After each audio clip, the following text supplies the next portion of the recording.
What would you do if you saw something on your night shift you can't explain, but no one believes you?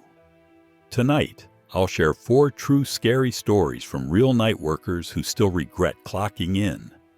Turn off the lights and make sure you're not alone. Tonight, we're diving into the graveyard shift. Stories from janitors, security guards, nurses, and gas station attendants who face things that shouldn't exist. These tales come from real accounts, whispered late at night when most people are asleep. So get comfortable, turn down the lights, and let's begin. With the first story, the janitor and the basement. Mike never believed in ghost stories. Not at 58, and definitely not at 2 in the morning, pushing a squeaky mop down the polished hallways of Westwood University's old science block. He'd worked the night shift for years. It paid just enough, and nobody bothered him. No students, no professors, just him in the endless hallways that smelled like bleach and dust. But everyone who'd done his job before him always warned about the basement. They'd whisper, "Don't go down there, Mike." He'd laugh it off. Ghosts, shadows, nonsense. One night the elevator changed his mind. It was supposed to stop at the ground floor, but that night it rattled right past it, down, down, deeper than he thought the building even went.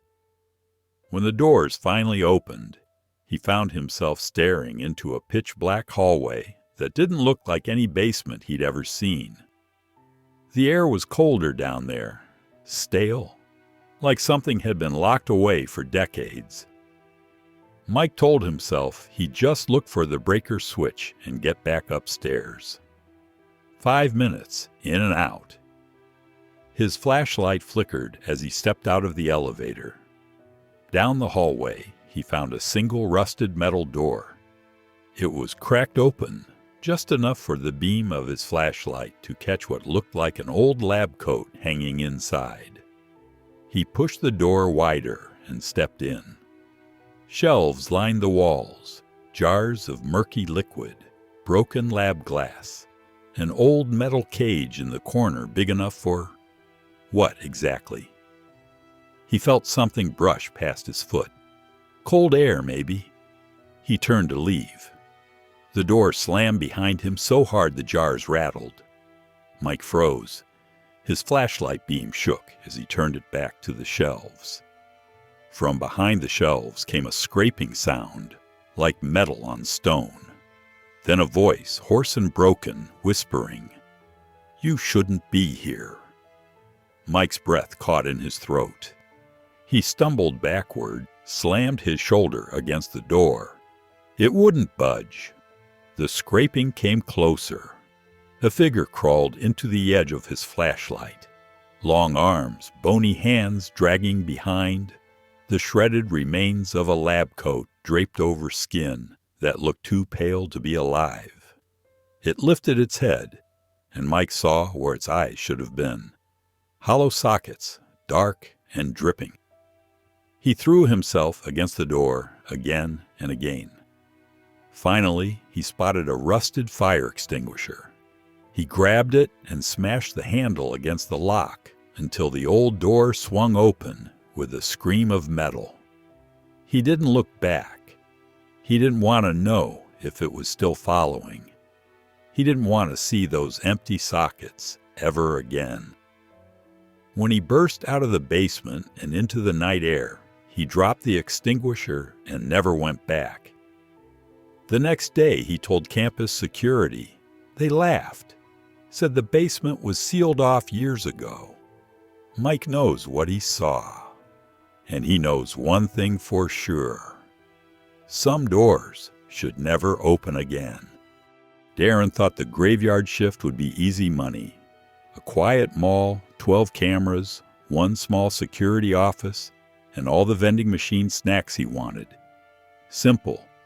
He'd done this for almost a year. Same routine. Walk the corridors, check the back exits, watch the CCTV screens. He'd even started leaving the monitors on loop until the night he saw something he couldn't ignore. It was close to 3 a.m. when he spotted it, a single figure on camera 7. The back service hallway. A man standing completely still just outside the emergency exit. Head down, face hidden under a hood. Darren zoomed the camera in, but the picture glitched, lines of static dancing across the screen. He rewound the footage and froze. The figure had been there for hours, motionless. But when he scrubbed back further, it was there the night before too. Same spot. He switched to live view. The figure was gone. Darren grabbed his flashlight and radio. He told himself it was just a prank. Maybe a homeless guy, maybe some idiot messing with the cameras. He walked the back corridor slowly, flashlight cutting through the flickering emergency lights. The air felt colder here, and the walls seemed to swallow his footsteps. He reached the exit door. Nobody. He pushed it open. Empty alley. Trash bins, wet concrete, humming street lamps, nothing. Relieved, he turned back, but his radio crackled. It wasn't a voice, just static, like someone breathing into the mic. Back in the security office, Darren sat down and rewound the tape again. There it was, the figure standing there. But now it was closer. Each hour forward, it seemed to drift toward the camera. Still unmoving, but inching closer, frame by frame. He flipped to the live feed, and his stomach dropped. The figure was back, standing right behind him on camera 1. The feed showed the security office. It showed Darren sitting alone, but over his shoulder, a hooded shape. Darren spun around so hard his chair slammed the wall. Nobody. He looked back at the screen. The figure was gone. Just him, alone, shaking. The next morning, he didn't finish his shift. He deleted the footage and quit before the sun came up. A month later, he heard from the new guard. Camera 7 was glitching again. Same hallway, same figure. And this time, it was closer. Rachel had always loved the quiet of night shifts. Fewer patients, fewer families, no screaming kids in the waiting room.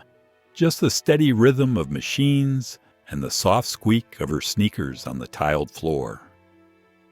She worked in an old rural hospital.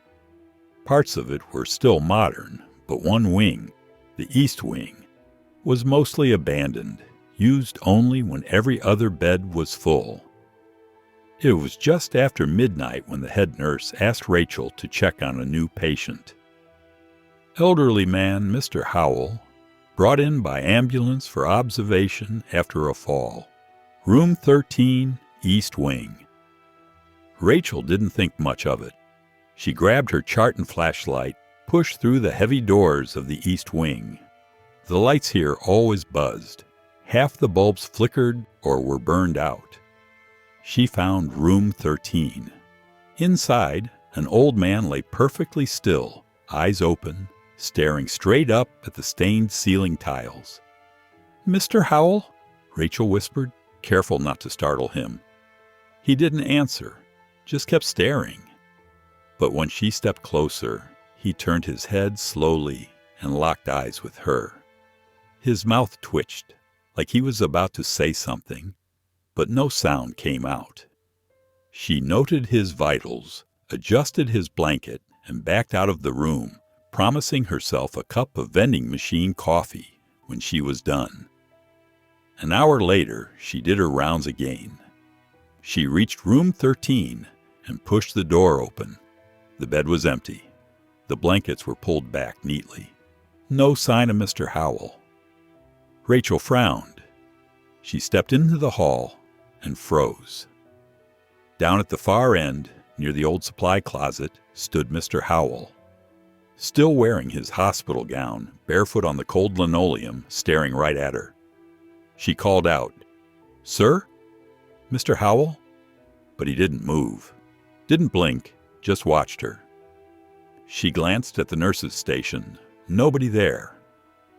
When she looked back down the hall, the old man was gone. Rachel spent the next hour searching every room. No sign, no footprints, no record that he'd been discharged. When the day shift arrived, she told the head nurse everything. The woman just stared at her, confused. "Rachel, room 13 has been closed for years. We don't put patients in there anymore." Rachel insisted. She'd seen him. I talked to him, checked his chart. But the chart was gone. So was any record of Mr. Howell. They pulled up security footage. The camera showed Rachel in room 13, standing alone, talking to empty air, sitting next to an empty bed, checking a non-existent patient's vitals. She asked around. Some of the older nurses knew the name Howell. He'd been a patient decades ago. Died alone on the night shift. Rachel quit that winter. She doesn't talk about that wing anymore. But sometimes the night shift staff say they see him, an old man in a hospital gown, standing at the end of the hall, waiting for someone to come check on him one last time. Jake was 24 when he landed the night shift at an old gas station just off a quiet stretch of highway. It wasn't much, a tiny shop, 2 lonely pumps, and a flickering neon sign that buzzed louder than the traffic outside. It paid minimum wage, but Jake didn't mind. No boss breathing down his neck, no lines, just a radio, stale coffee, and the occasional lost traveler passing through at 3 a.m. One Wednesday night, around 2:30 a.m., Jake was behind the counter counting out cigarette packs when he heard the ding of pump number 4, the farthest one from the shop window. He looked out. A car had pulled in, or at least he thought it did. The pump light was on, but he didn't see a vehicle. Just a man in an old coat standing beside the pump, staring right at the shop. Jake squinted through the dusty glass. The man didn't move, didn't pump gas, didn't even glance at the nozzle. Just stood there, watching. After 10 minutes, Jake decided enough was enough. He grabbed his flashlight and stepped outside. The man was gone. The pump light flickered. The nozzle was still in place, untouched. No car, no footprints in the dust. Back inside, Jake flipped through the security feed, rewinding the last 30 minutes. The tape showed the man, but no car. He just appeared out of nowhere, stood there, then vanished. Weirder still, when Jake checked older footage, he found the same man, same pump, same time, 2:30 a.m., every Wednesday for the past 2 months. Jake told his manager the next morning. The old man just laughed. "Kid, he's been coming here for years. Back in '87, there was a robbery. Clerk got shot, bled out by pump number 4 while waiting for help.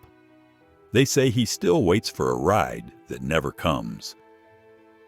Jake worked 2 more night shifts after that. Each time he'd catch a glimpse of the figure through the glass. Coat collar pulled up, face hidden in the shadows. On his last shift, Jake turned the pump lights off early. He left the keys on the counter and never looked back.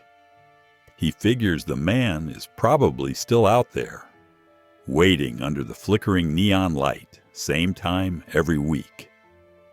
If you ever pull into an old gas station at 2:30 a.m., maybe check the far pump first, just to see if you're alone.